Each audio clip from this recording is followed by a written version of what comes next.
Las cúspides natales para el momento de nacimiento de Jazmín eran las siguientes. El ascendente en 25 grados 44 minutos del signo Sagitario. La cúspide de la casa 2 en 20 grados 18 minutos de Capricornio. La 3 en 13 grados 18 minutos del signo de Acuario. Es necesario, ante todo, hacer una reseña de lo que es la astrología y, en consecuencia, de qué se trata una carta natal o carta astral. Entonces, para comenzar con este estudio, podemos analizar primeramente cuáles son los impulsos básicos de energía en la carta de Jazmín. ¿Cuál es el balance energético? Todos tenemos motivaciones, algunas personas son conscientes de ellas y otras no.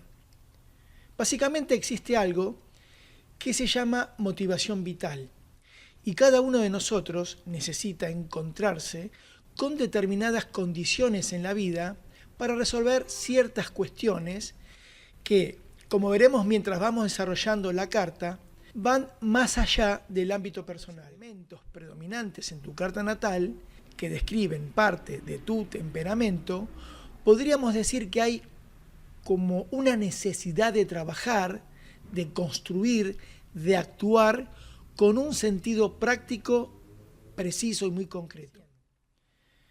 Si bien la luna en Cáncer nos habla de tu necesidad de proximidad emocional, sintiéndote segura al expresar los sentimientos, esa seguridad proveniente de tu afán de nutrir o ser nutrida por los demás, siendo muy sensible, Jazmín, a los cambios de humor o a reacciones de quienes te rodean, con esta oposición que presenta a Neptuno en el ascendente.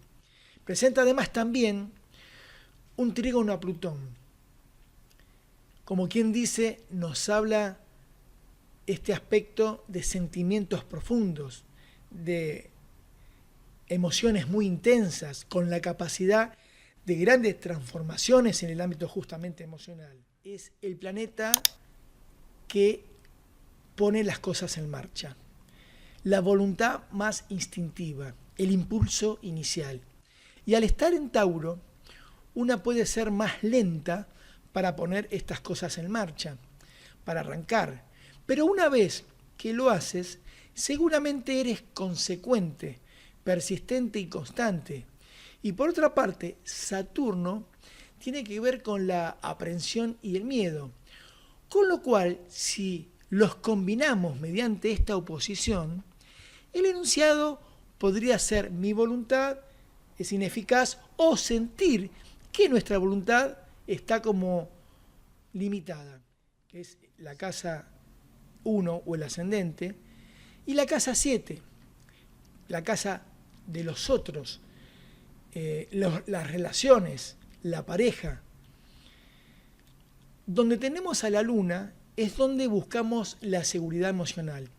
Entonces, con la luna aquí, en la casa 7, es donde podrías tener la tendencia de ser hipersensible o adaptarte en exceso a las necesidades de los otros. Siempre este tipo de aspecto nos plantea un problema de límites, el no saber dónde terminamos nosotros y comienzan los demás. Los planetas se siguen moviendo, nada permanece en reposo en el universo. Todo está en permanente cambio.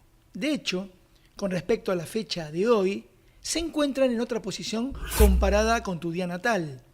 Este emplazamiento planetario, estos tránsitos, nos marcan su influencia con referencia al presente, pero sin perder de vista la posición del día del nacimiento. Se movió de esta posición, desde aquí, desde esta posición natal hasta aquí.